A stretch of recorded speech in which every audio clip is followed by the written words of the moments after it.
Hi, everyone, and welcome to the fourth episode of Florida Wildlife Advocates. Today, we have a very special guest with us, somebody who I've wanted to talk to on here since this podcast began. And that's Stell Bailey, the renowned clean water activist who has such a broad range of knowledge that she's been called up to Washington to testify and to talk to our legislators. And before that, we're going to say, hi, Stell. Hi. Hi. How are you? I'm doing good, and Happy New Year. Happy New Year to you as well. Before we get into the details and the science of what you've been studying, I'd like to go a little bit into your background. And for that, we're going to go to our first story, and hopefully this kick.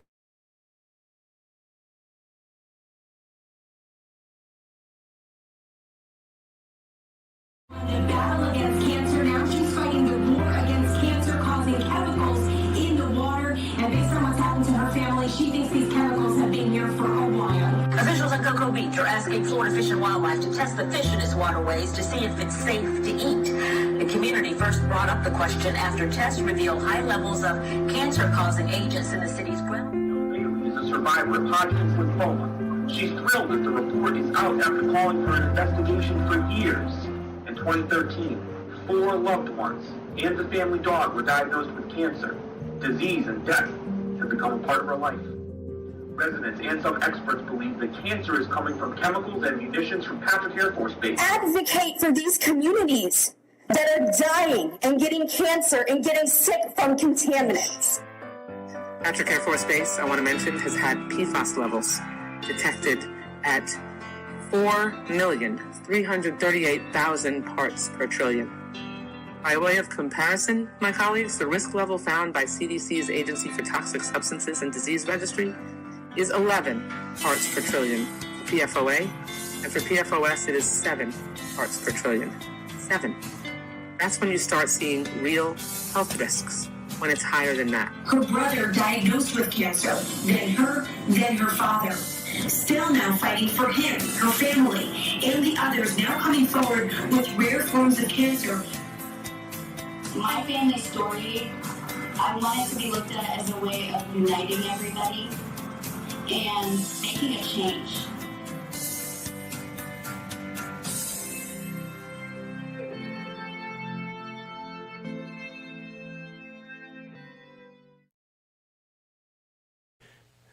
So, Stell, it's such a compelling video. I must say I started tearing up when I was watching that the first time.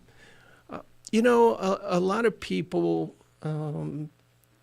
get cancer. They have relatives that get cancer, and they become activists for cancer research and things like that.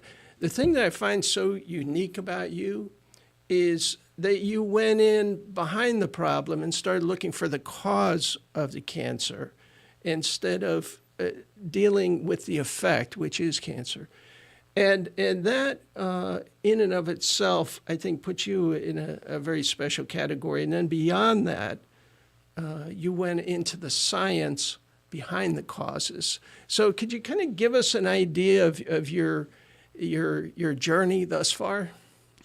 Yeah, so the whole reason why that happened, it was because I had a really excellent doctor who put it in my medical records that our cancer was likely environmentally caused. She recognized right off in the beginning when she was looking into my case, and I told her that my father was diagnosed, my uncle was diagnosed, our dog had just passed away from cancer. That stood out to her, and if we need more doctors like her, because if we were looking at the root cause of cancer, we could prevent a lot more cancer. And so that's where it all really began for me. And I vowed from that moment forward, I'm going to knock on doors. If I beat this thing, if I beat cancer, I'm going to be knocking on every single door in the areas that I grew up in Brevard County. And I'm going to start collecting data on who has cancer, who doesn't have cancer. And that unfolded basically a nightmare for me, because when I started doing that, fast forward after my remission, I didn't think I was going to get as many cases as I did. I thought maybe I'd find 20 people like on the same street. It went up to 800 people. Then it started getting bigger and bigger, and there were hot spots throughout Brevard County, and one of those hot spots was Satellite Beach. And so that's how I ended up in Satellite Beach. I didn't grow up there, but I ended up there because of the data that I was collecting, and I collaborated with an oncologist, and then we found these chemicals called PFAS chemicals, which, of course, the Department of Defense, the military bases that we live around, use this in their firefighting foam. And what they used to do is they would just wash it directly into the waters, and then it impacted all the wells, the groundwater, in the areas that they washed all this firefighting foam down into. And so a lot of people, as you know, many decades ago, we drank from our wells. We drank directly from our hose. So you hear this saying where everybody's like, I drank from the hose my whole life and I'm fine. How do you know you're fine? Because how many people are actually getting their doctor checkups? How many people are getting their PET scans and their CAT scans and their blood work done? How do you really know that it hasn't impacted you? I've had my blood tested for PFAS chemicals. A lot of people don't know that, and they were astronomically high, just like the test results from the wells were astronomically high in Brevard County. So you're kind of like a private investigator, right? Your doctor said this is environmentally caused. She didn't say what caused it. She just said it's environmentally caused. And then you started looking for relationships between cancer cases and locality. And plotting those out, you said, okay, there are these hot spots, as you say, in Brevard County, and what do these things have in common? Now, I don't think many people realize, and certainly I'm sure the realtors in those areas are not alerting people to the presence of these PFAS in the water supply. But you were talking about wells, but does this also affect the tap water in Brevard? It does. You got to think, like for instance, the city of Titusville, they draw their water from wells, which is groundwater. They also buy their water from Cocoa. So it really, you have to look and, like you said, you have to do deep research to figure out, well, where is my drinking water sourced? A lot of people don't even know where their drinking water comes from. Is it being sourced from a lake? Is it being sourced from your aquifer, your wells? Is it being sourced, are you buying it from another city? A lot of people don't know the answers to those questions. And so you're right, that's always been within me. I've always done journalism since I was at a very young age. My mother was a photographer, and so I was able to learn at a very young age how to do investigative research work. And so that led me into where I'm at today, is being able to look into, like you said, I did a lot of archived newspapers, and I went through all of those to see if there was any historical documentation of water pollution, which there was. So now I've created a timeline. I create a lot of timelines on a lot of my work. And so that takes you would be amazed at what timelines can do. Well, let me ask you this, because, over here where we're broadcasting from Orlando, we have former military bases and things like that. I think McCoy Air Force Base. Is this something, are these chemicals that were used while McCoy was in operation? It's very likely. And anyone who lives near a former military base or around an active installation should be doing some research and looking into any legacy contamination that they use. Perfect example, Camp Lejeune. I tell people they're surprised to learn that we have a lot of very similar contaminants as Camp Lejeune, like TCE. We have extremely high levels because of NASA, and they've found it at water plants in our area. So we have three military bases. Camp Lejeune is just one, and look at the impact it had on all of those soldiers. So really put that in perspective. Yeah, I mean, these Air Force bases, just speaking from a Florida-centric viewpoint, we have so many Air Force bases in Florida. We have, and I don't know if, for instance, commercial airports, did they use the same chemical or, yeah? Yes. So even commercial airports. And, you know, our aquifer runs underneath all of us, and it's not really segmented too well. I mean, there is a South Florida aquifer, but for the most part, we're all drinking from this upper Floridan aquifer. And it's not very deep, so it doesn't really take long for these chemicals to get down there. And certainly if you're drinking tap water that's coming through a municipal well that's tapped into that same aquifer, it's just a matter of time. I'm really, really astounded at the, number one, the research that you've done.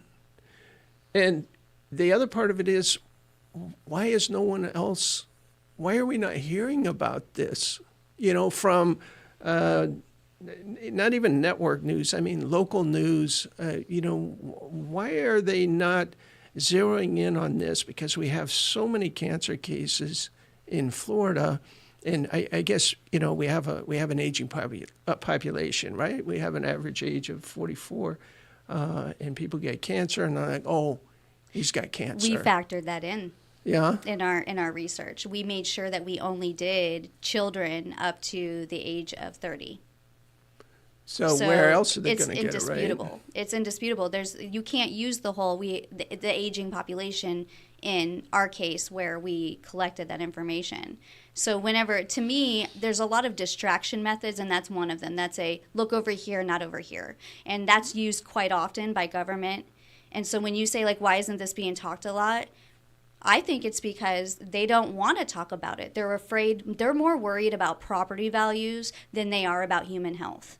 And I think it has a lot to do with money and fear that, you know, lawsuits will come like Camp Lejeune, that there will be some accountability, but also that there will be some financial repercussions. Yeah, well, that I think seems to be the underlying factor on a lot of these environmental problems. Is what is the financial effect and who is it affecting, right? So you have people with, you know, stage 1, stage 2, stage 3 cancer. If they were to go back on the source and say, look, I lived right next to an Air Force base, it's hard, and I know this from talking to attorneys that handle environmental cases. You know, they like to handle, you know, these private injury attorneys. A Coca-Cola truck runs into the back of a car, right? And a person breaks their neck. It's like, boom, there it is, cause and effect. We know who did this. But in this case, with the PFAS, the effect, even though we know it's real, if you were to try to bring someone to justice, let's say, you know, that's you know, a hard thing to do in the state of Florida. But let's say you were capable of, and you go back and you say, all right, who made the decision to use these chemicals? Who manufactured them? Who applied them?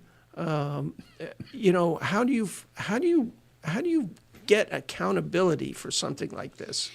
For me, I never wanted legal accountability for our family. What I wanted to do was to ensure that my neighbors and my community never experienced what we went through. And that's why I was so passionate about finding the source so we could stop the source.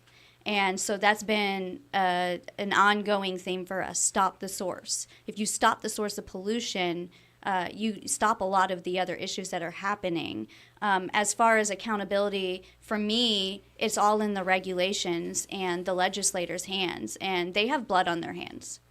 My father's death is on their hands because they knew about this. The Department of Defense knew about this since the 70s. They knew it was harming the environment. They knew it was harming health, and they continued to use the firefighting foam. 3M and DuPont that created PFAS chemicals, they knew. They were doing testing on their workers, very similar to Radium Girls.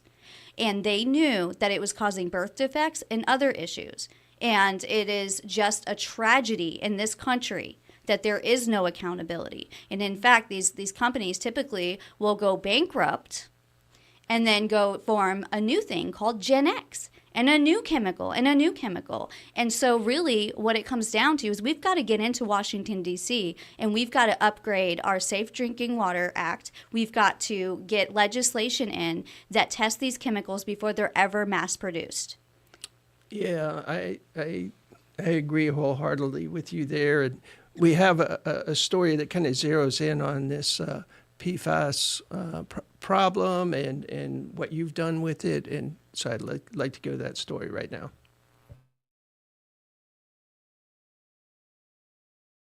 Named the cancer cases on chemicals used at Patrick Space Force Base. New at 11, News 6's Troy Campbell shows how University of Florida researchers are zeroing in on the cause. Our uncle, who's not blood related, was diagnosed with cancer. And then a few months later, our family dog actually got cancer. And then my brother at the age of 21 got cancer. Then I was diagnosed with cancer. And then my father was diagnosed with cancer. Stell Bailey says back in 2013, at the age of 26, she was diagnosed with Hodgkin's lymphoma while living in Cocoa. Her father would later die of cancer, while her and her brother went into remission. On Thursday evening, alongside the University of Florida, Bailey's organization, Fight for Zero, updated residents on their latest findings. Their study is focused on man-made poisons used in and around Patrick Air Force Base, now known as Patrick Space Force Base. Taking thousands of samples across Florida, researchers say their next step is to determine which levels of the poisons are safe for human exposure. We learned about these chemicals that were known as forever chemicals and realized that for our children and future generations, we needed to step up and embrace the science and to be able to get these chemicals cleaned up and knowing where they're at. Researchers say tracking storm runoff into the Indian River Lagoon will help identify which areas contain contaminated soil. An ongoing part of their study is tracking fish consumption for residents who fish in the lagoon. Bailey says the key goal moving forward is to provide the Department of Defense and chemical companies a safety threshold to remove chemicals in order to make the area safe for residents. The win for us is the community realizing they have the power to make a change, whether that change is getting a filtration system for their drinking water, whether that change is going in and getting some health checkups. The University of Florida says their study is still ongoing, and the information discussed during the meeting is still not ready to be published. They also say that chemical runoff into the Indian River Lagoon most increases during a tropical storm or a hurricane. In Orange County, Troy Campbell, Getting Results, News 6. Okay, so we go from the areas around these Air Force bases, and in that it talks about how the runoff, not just infiltrating the ground into the groundwater, but the surface water flowing out to the Indian River Lagoon, took these chemicals off the Air Force Base, let's just say Air Force Base, probably through canals and out into the Indian River Lagoon. So what happens to those PFAS once they enter the lagoon? They're everywhere. So they get uptaked into the seagrass. If there's none left right now, but they have tested the seagrass and it's in the seagrass. So these chemicals uptake into plants. And then who eats the plants? The manatees. And in fact, the same scientists we're working with to do this study, they actually did find it in manatees, dolphins, and alligators. They did a study on that, and they found it. At the time, it was the highest levels in the country. Just like when we found the DoD report, it showed 4.3 million parts per trillion. And just to give you an example, now it's below 1 parts per trillion in the new standards that we got passed on a national level. So that's how high it was. It was in the millions. And so imagine what it's doing to the wildlife in the Indian River Lagoon. It goes into that water, and then you have the added fact of these hurricanes that come through, right? We're dealing with a lot of flooding, And places like Merritt Island have been seeing more and more flooding throughout the years, probably because the different reasons, the result of, more development, things like that. And so what that does is that moves the chemicals around into your community. The flooding moves all of the contamination that we're seeing in the Indian River Lagoon, and then it's in the fish that we're eating. And so guess who's uptaking that? Us, humans. And so that's how we get more PFAS introduced into our bodies. And so I would never personally eat fish out of the Indian River Lagoon because I've actually dissected them. I've filleted them, dissected them, and Orca's doing a study on them, and they've got some of their preliminary data back. And in that data, it shows that the fish have certain issues like PFAS. And so that's just some of the consequences of allowing massive industries to just mass produce chemicals without knowing if they're harmful or not. And are they still doing that still? Well, they're not. They phased out the firefighting foam, but what happens is these industries will go and just make a new chemical. So right now they've made Gen X, for instance. So we've been fighting Gen X on a national level. So yeah, I mean, technically, yeah, industries in general are still doing this because our legislation allows it. It's like permitting pollution in Florida, right? Like our own Environmental Protection Agency is like, here's your permit to pollute. Yeah. They literally give you out permits to pollute. And so that's why people are frustrated. That's why you're seeing movements like the right to clean water, because there's people trying to take their power back here in Florida. People know, they're not stupid. They know that they need their natural resources to survive, but they also need it for the tourism industries and to survive financially.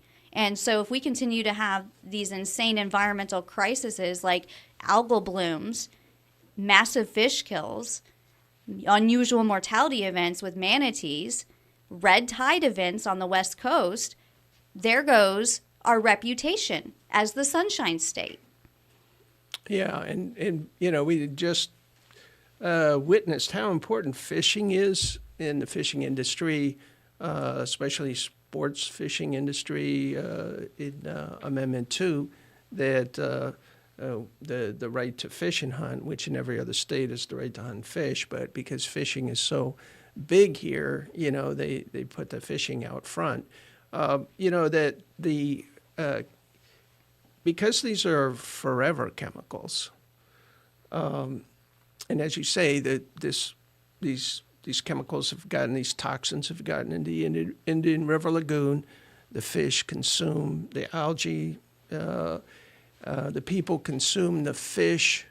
Where does it end? Where does the toxicity end, or does it ever? It doesn't. It never breaks down. That's why it's been labeled a forever chemical. It never breaks down. This is probably by far one of the worst. I mean, you've had DDT, you've had all these other chemicals, but the reason why this is so bad on a global scale is because it doesn't break down. It takes 8 years for the little bit of exposure you have in your body for it to ever even be able to leave your body. So like right now, I did another blood test recently, and my levels are still very high, which means my health risks are high still, because PFAS it's a forever chemical. And I don't think people understand the severity of that, especially with it being a cancer-causing chemical and it being in the environment, not just the water, but it's in the soil and it's in your food supply. It's in deer. These are things that people are using to survive. And so everyone should care about this. It's interesting. When the right to fish and hunt was going through the Florida legislature, it went through as a House joint resolution. And it went through a couple committees where it should have gone through 3 in the House, and it went through one committee in the Senate where it should have gone through 3. One of the legislators proposed an amendment to say, well, if we're going to have the right to fish and hunt, why don't we have the right to clean water? He got shot down. So, to say, oh, well, let's put this on the ballot. Let's put this on the ballot, give everyone the right to, go shoot wildlife or whatever. Let's put that on the ballot. But no. Let's not have a right to clean water. which you would think is a fundamental right. I mean, it should be up there with the right of free speech, right of religion, right to clean water. I mean, you would think so, but, you know, why is it so hard? Why is it so hard to get these fundamental ideas into our laws? I have some theories of why it's so difficult, and I would go straight to special interests, such as developers and industries and people that are polluting the water. They don't want to be held accountable, and they don't want to deal with their secret little dirty problem that they have. It's going to cost them more money to have to actually deal with the source of the issue than it is to be able to say, hey, Environmental Protection Agency, give me a permit. Yeah. You know, they don't want to have to actually be responsible for it. And so it's at the cost of our wildlife, our fisheries, and our health.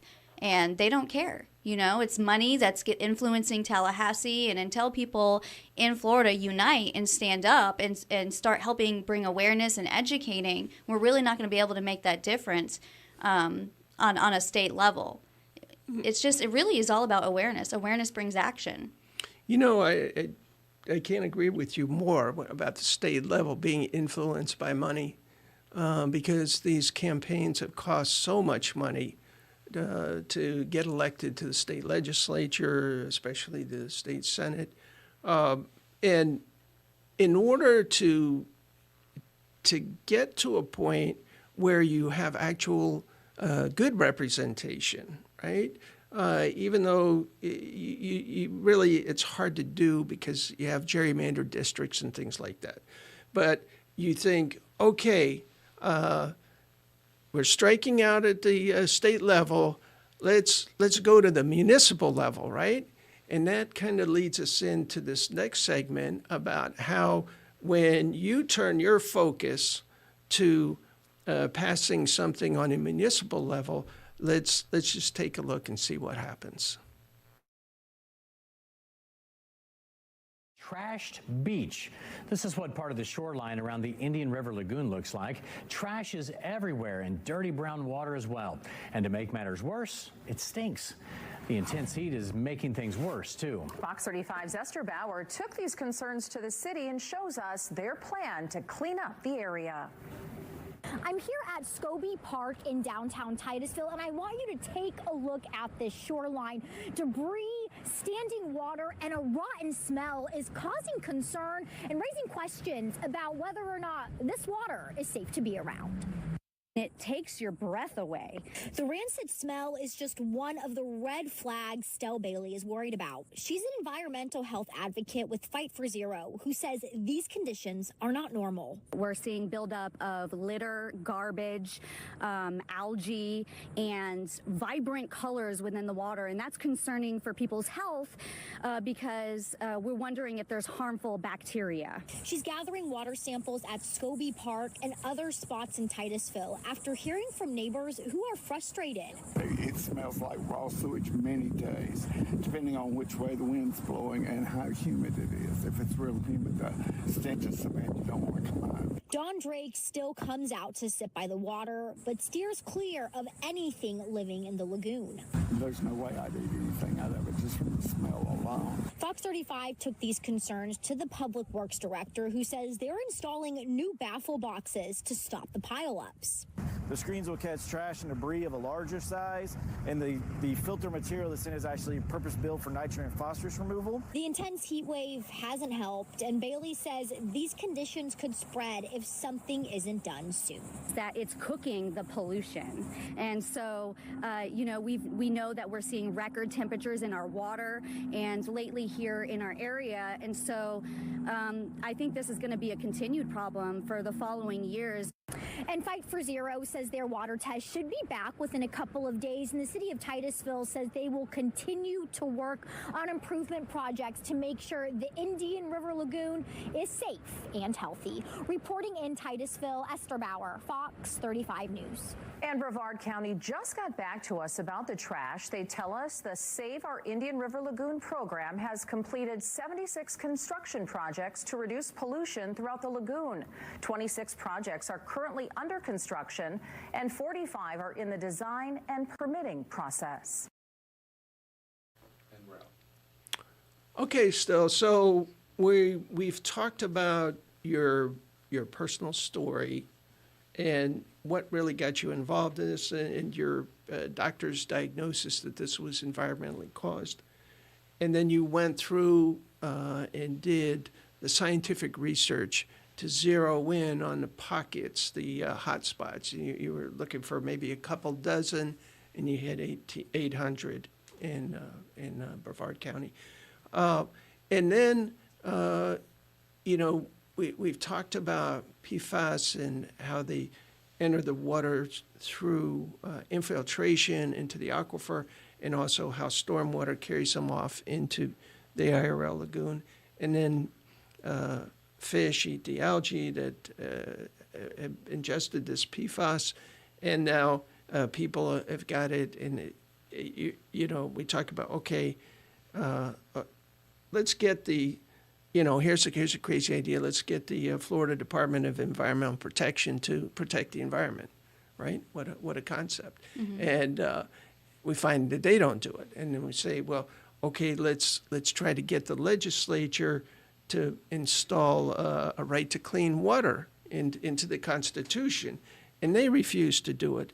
And so now you turn your focus on a particular community that's got a unique problem, and that's Titusville. And pick up this story from there. What piqued your interest about Titusville? Well, Titusville is actually an area where I have family who live there. And, what started it for me was I did a public record request back in 2019. And I said, and I did this across all 67 counties of Florida, by the way. And Titusville's response was really odd to me. I didn't have a response like this in all 67 counties, but Titusville came back and they said, that's going to be $35 an hour for us to grab this one piece of paper to tell you what this result is. And so I thought, why is it going to cost me $35 an hour for a minimum of 2 hours? That's $65 about, right? And so I started doing some in-depth research on Titusville, and there were a lot of sewage spill issues. Titusville's notorious for a couple things among the residents, and one thing is extremely high water bills. They're very aware of it, and water quality issues, but also the sewage spills. And so we started investigating and started documenting all the sewage spills. And then so that's what really drove us into the city, and we started realizing there's all these spills happening. Are they being reported? And then we got whistleblowers eventually who would tell us exactly where to go document the sewage spills. And then you fast forward and a massive 7 million gallon sewage spill happened at Sandpoint Park, which was like I think that was probably a PR nightmare for the city of Titusville. And so we really spent day in and day out just reporting on it, just relentless to show the community, do you know this is happening in your backyard? Like, everybody's talked about it, but nobody ever really documented it. Everybody's talked about it, but nobody ever did testing to prove that it was E. coli and that it was human raw sewage that was going in there. Everyone talked about it, but they didn't know how it was impacting the ecosystem in the area. And so this is just one example. This clip that you just saw is one example of one of the areas, one of the many areas that we were documenting. That's supposed to be a living shoreline. You saw those images. That's supposed to be a living shoreline. Does it look alive to you? No, it does not. And what it looks like is the edge of a sewage treatment plant is what it looks like. And certainly what was floating in the water there looked like raw sewage. We have cases in Florida where secondarily treated wastewater gets into lakes and rivers or whatever.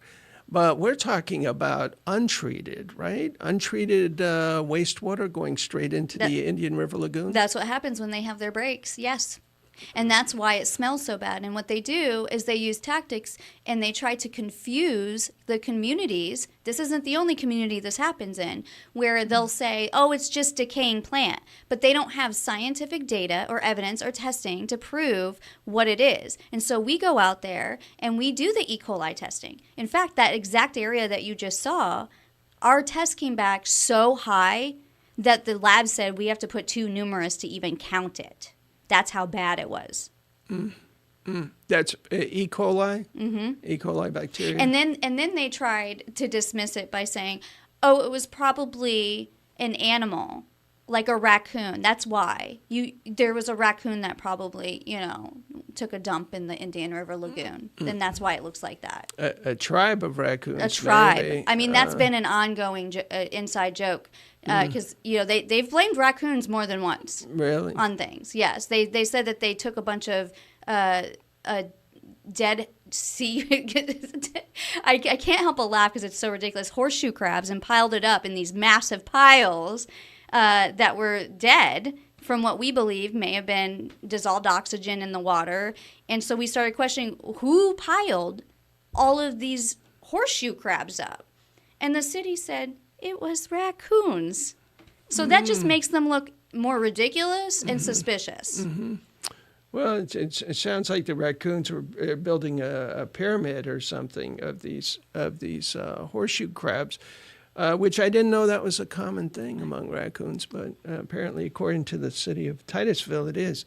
So we're zooming in on Titusville. The problem with the raw sewage that they're dumping because of a break, right? They had a break in the line and they didn't repair it. Is that what it was? Well, there's been more than one break. So the first massive break was because somebody installed that pipe incorrectly in 1998. They never said who the contractor was, the company that installed it. They even went on the record saying they believe that there might be some liability there and that they'd like to know, but they never say who the contractor is. And there are speculation that it's somebody related to a council member at the city of Titusville. And that's just one instance of there's been dozens. I mean, especially, as you know, in Florida, after it rains, after hurricanes or tropical storms pass by, because the system gets overloaded. And so we've seen it where we've gone out and we've reported on them a sewage issue, and they'll say, you don't know what you're talking about, so we'll contact FDEP, because we have contacts up at FDEP and these different agencies. And if you're persistent, and it's sad that you have to be so persistent, and instead of them being transparent and truthful and honest and working alongside and going out there on location. Another instance is we went and there was a failure at one of the pump stations, and it was going all underneath these residents' homes and into this man's pool. And even that incident, I called up council members and I said, why don't you come out here on location?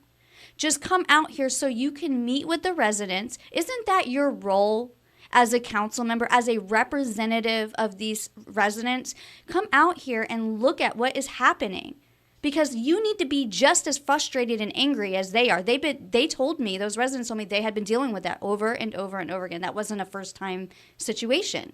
And so you've got these breaks throughout the whole city because of the horrendous infrastructure that they didn't keep up with, they didn't take care of, they didn't prioritize. The can got kicked down the road. And so, of course, this current council has a massive, long history, decades of issues on their hands. But I think transparency goes a long way, and I think collaboration goes a long way. And many of them claim to believe in home rule, and the way that they've treated citizens and residents working on this says otherwise. Mm. You know, we are talking about the city of Titusville and how unresponsive they were to, number one, acknowledge that there's a problem, and number two, to fix the problem. And they'd rather point the finger at you and say, no, you're the problem. Why don't you go back to doing whatever you're doing, and we'll continue running the city the way they were running.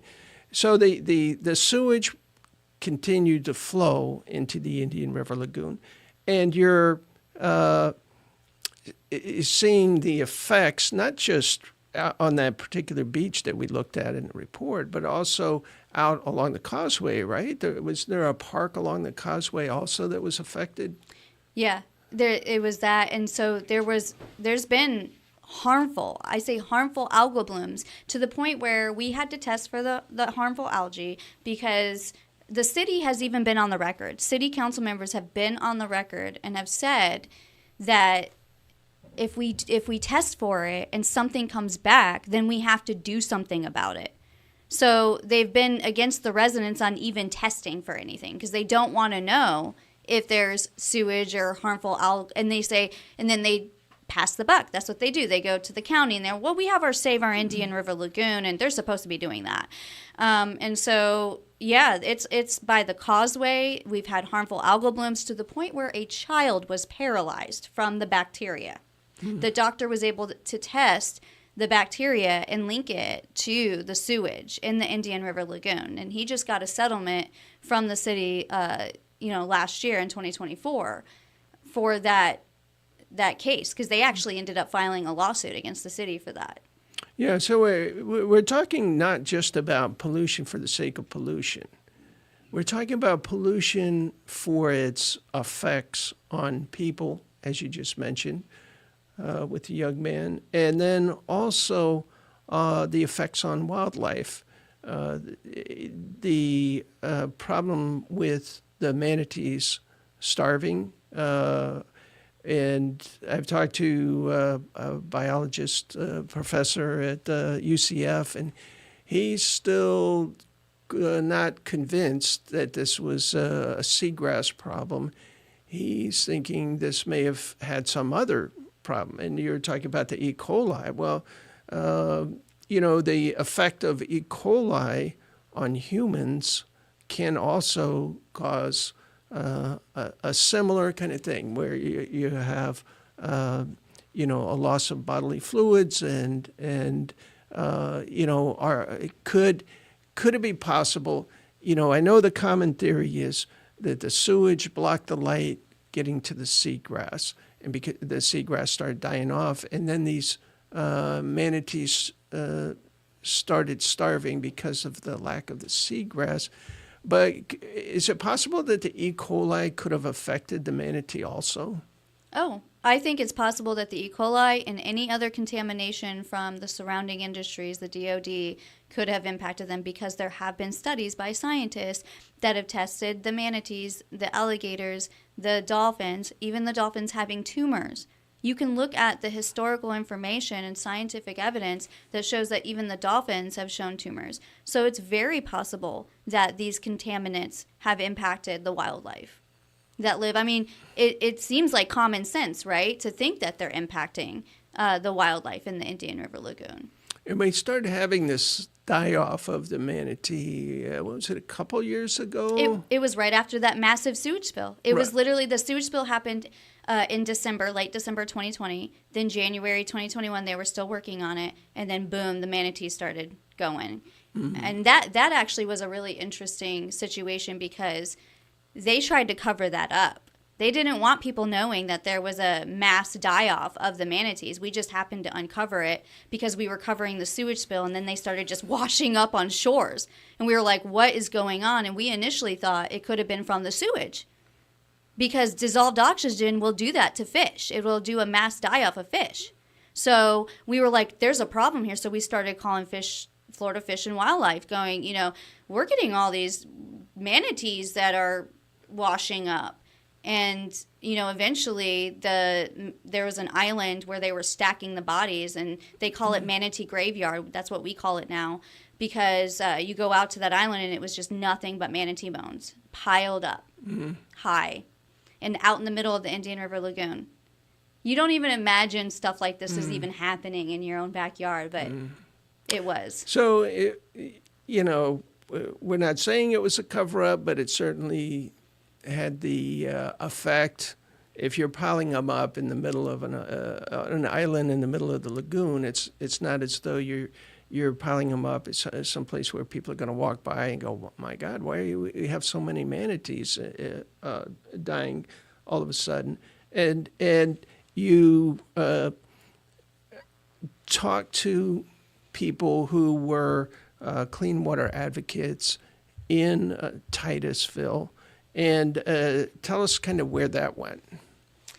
I talked to them about the manatees, and we created this whole situation where we started just reporting the manatees, like helping the agency out, Florida Fish and Wildlife, and documenting them and photographing, videoing, going live, bringing mass awareness to it. It gained national media attention, but at the same time, I didn't realize that it made us into targets by the agency itself.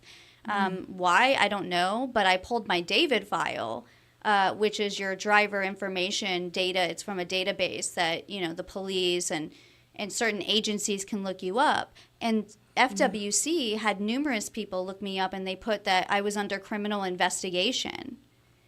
Well, there's nothing that I ever did that would have prompted a criminal investigation. And so it's just little things like that that makes you wonder, why is this agency more worried about me and not worried about the fact that you've got hundreds of manatees that are perishing in this water body, and not, it's just interesting to see how they spend a lot more time going after activists and advocates. And we've seen this as a pattern and a trend, especially in the city of Titusville. It's really unfolded, especially in the last few years and through this past election. Anyone who spoke up and said that they're interested in getting a right to clean water and wanting to have the conversation even, and again, all of those citizens did go to the city council. It was the city council's responsibility to amend that ballot language and make sure that it was correct, and for the voters to vote on and to educate the voters. But it's been a trend that they end up targeted. They end up getting a lot of, and it's usually people affiliated with certain officials and city politicians that will go online, and they will basically try to make your life a living hell. They will try to discredit you. They will do character assassination. They do all of these tactics, and you've got to have your head on straight and be very focused in what your goals are and what you want to accomplish, because if you don't, that can be an easy distraction. One Brevard County commissioner came up with a solution, and let's hear what his solution was.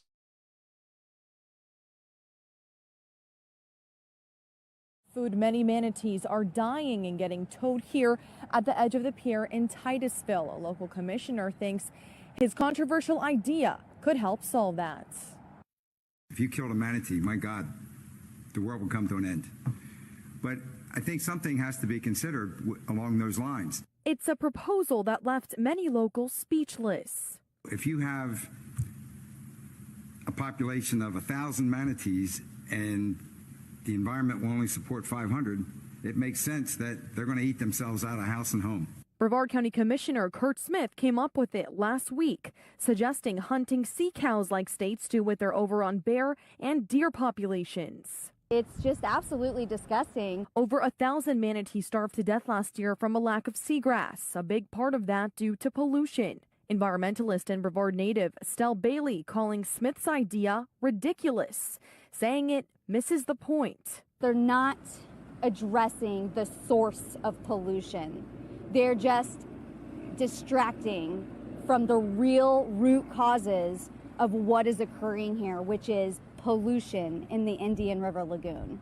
The FWC says manatees are protected under the Marine Mammal Protection Act, and the killing or hunting of these animals is not allowed. It was really, really disheartening to see when we could be focusing on clean water. We reached out to Smith for a comment. He says he doesn't want to be cruel, but says people are getting too emotional over his wake-up call. For now in Titusville, Alina Shirazi, Fox 35 News. He says manatees are protected under the Marine Mammal Protection Act, and the killing. All right. Well, that's one way to look at it, right, Stell? Why not apply that same solution to the panthers? We get them; they're being hit by cars. So if you shoot half of them, the roadkills are going to go down by half, right? That makes sense. Yeah, sounds logical. And manatees are a protected species, right? Under the Endangered Species Act, are they threatened? I think, or no, I think they actually were off the list, and I'm not. I don't think they ever got back on it, but they were at one point on that list. Yeah. So here's this. I think over here, at least where we are in Orange County, where we have good commissioners and reasonable people, it's difficult for us to watch something like this guy, and he's on the county commission, or was on the county commission in Brevard, make such a ridiculous proposal with a straight face, right? He wasn't joking, right? I don't think he was. I think he was pandering to a certain viewership in that moment. I don't think he was thinking. I mean, he would have been better off saying, we need to make sure we study these manatees. I mean, we had a perfect opportunity to be testing these, to figure out what kind of chemicals that were in these manatees. They were already doing it, taking it to the landfill. And so I wasn't happy with all the things that they were testing it for. It was just like a small list of chemicals and things like that. But what he suggested, it just felt like, I don't know why they do this and why they don't think these things through, but to be like, let's just eat them and make a joke of it when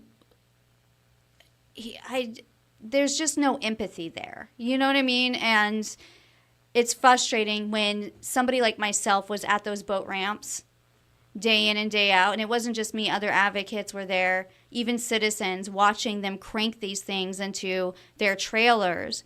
I mean, that is an image that doesn't escape you, watching these manatees get cranked in, and not just one, but sometimes 3 at a time. And then they would go all the way to the landfill and take them to the landfill. And there's images of drone images of, over them as they're performing, their samples, they're dissecting it at the landfill next to all the trash. So is that what you think of our manatees, our precious manatees that bring tourists and the very thing that people value and come here to see? I can tell you I have family out of town that will come in and say, where can we go look for manatees?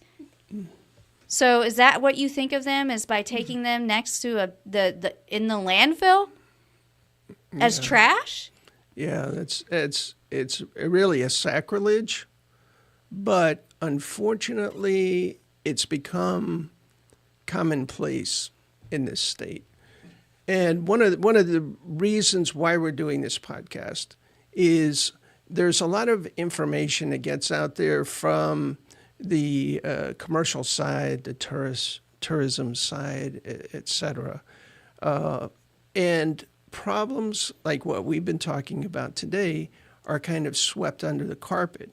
And worse than sweeping them under the carpet, in the category of no good deed goes unpunished, you were talking before we went to this story about you're able to pull now records of who's pulling your driver's record, right? Mm-hmm. And it turns out while you were doing these samples, they were investigating you for, was it a crime? What were they saying? Oh, the reasoning they put in the record is just criminal investigation. And so right now I can't talk more in depth about it because I'm taking action on it.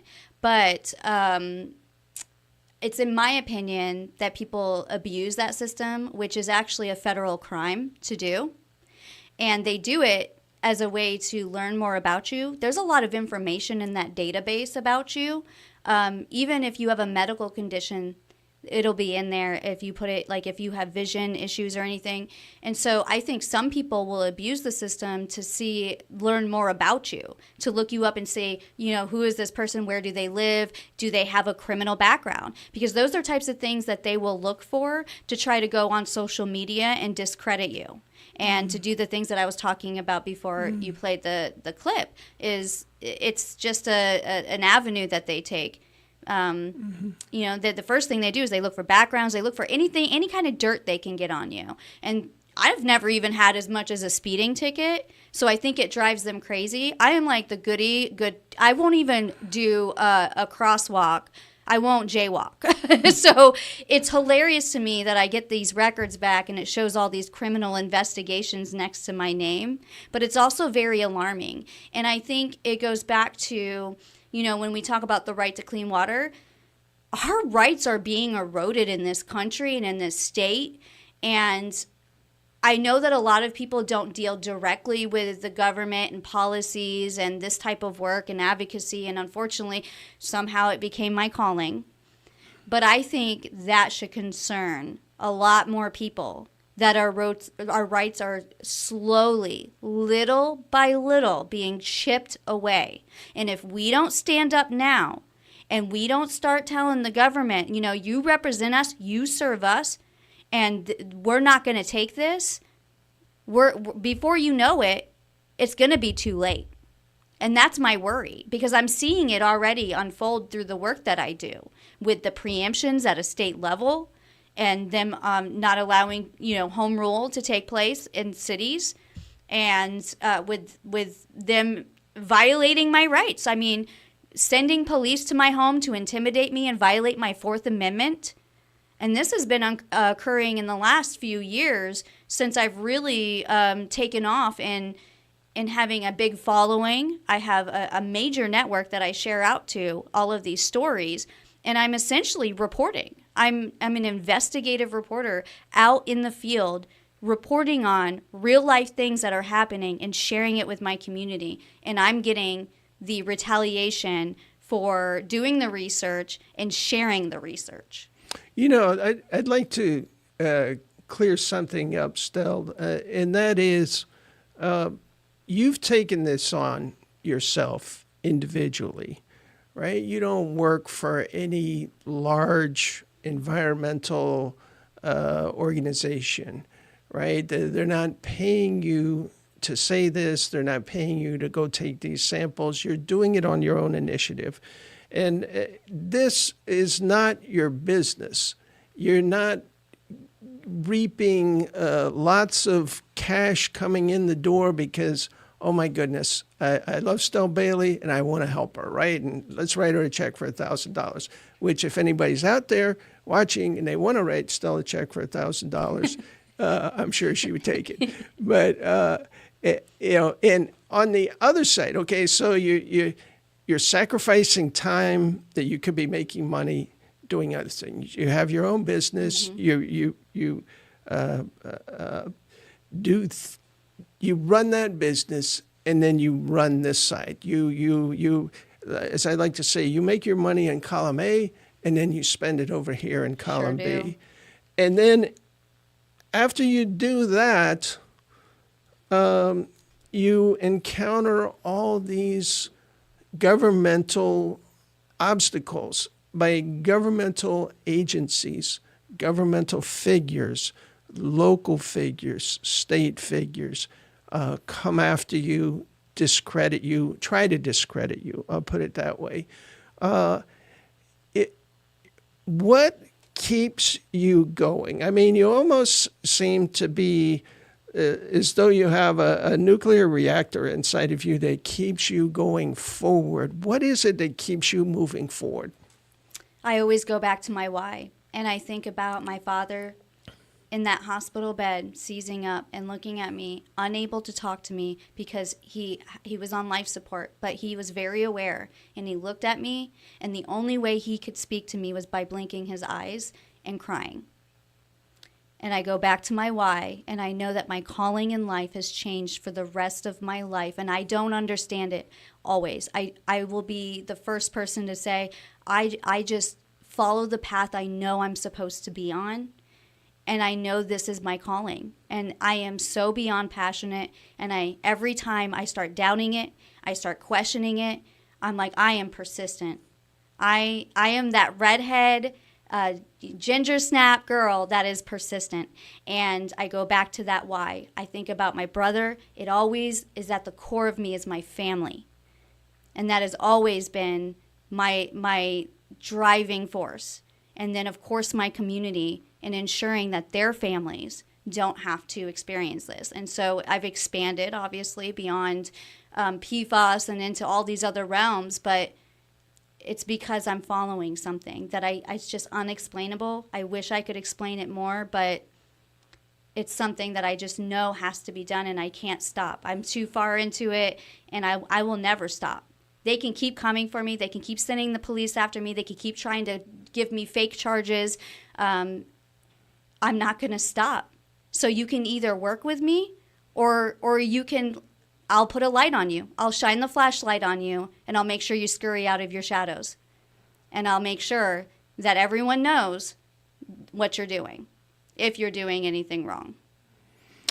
Yeah, and I certainly wouldn't want you coming after me, but I don't have the power of the state, and these people who are in these positions of authority, I would say without a doubt it's an abuse of power to try to, stop you, and then if you don't stop, then silence you, and if you can't be silenced, to discredit you. And yet you keep going. So that's why I was... Yeah, because it's not, the driving force isn't money. It's not money. It's so much more than that. And I think people don't understand that. In fact, the same government entities that come after me always go to money. And I'm like, that tells you what's important to you. It's money for you. That you have to sit there and say, well, this girl's making all this money. They're trying to convince the community not to like me when they're doing this stuff. And so the community, it's up to them. I don't care who likes me or who doesn't like me. I'm not doing this to be liked. I'm doing this to do what's right. And that's what it is at the end of the day. It's not about who is right. It's about doing what's right. Well, still, I would say you're not liked. You're loved by a lot of people. And if somebody wanted to get in contact with you, if they wanted to find out more about what you've been doing, if they want to help you do what you're doing, how would they get in touch with you? Well, there's a couple ways. We have our nonprofit website. And by the way, nobody on our board takes a salary. Nobody. I was very clear from the very beginning when I opened it. It was going to be a resource for our community. We were going to make care packages for cancer patients. We were going to do the testing and studies and open it up for academic stuff. So fightforzero.org. And you can always message me on social media. I'm on basically every platform you can think of. And then I have my email, stellbailey@gmail.com, if they want to contact me. Okay, Stell. Well, I'm in awe of you. And I'm sure anybody who's watched this for the full hour is in awe of you. And, you could only hope that at some point the governmental officials, if they're not brought to justice, which I'm sure you're going to do, that at least they change their ways and say, hey, the way to solve this problem is not to try to cover it up. It's to do as you do. Go to the source of the problem. Look for the cause of it, and let's all work together on trying to solve this problem and treat it like a math problem instead of a personality problem, which I think it's turned into. Well, this has been just such a great hour with you, Stell, and I thank you so much for being here. And this broadcast will be able to be accessed online. We have a YouTube channel now, so you can watch it on Facebook, you can watch it on YouTube channel. And next week, a little plug for next week, we're going to have Mike Myjack from Speak Up Titusville, who's going to talk about their local effort within the city of Titusville to try and get a right to clean water on the ballot. And what happened from that point forward, it's almost unbelievable unless you just listen to your story, the obstacles that they have gone through. So for that, I'd like to thank everyone for tuning in, and we'll be back next week at 6 p.m. on Florida Wildlife Advocates. Thanks for watching.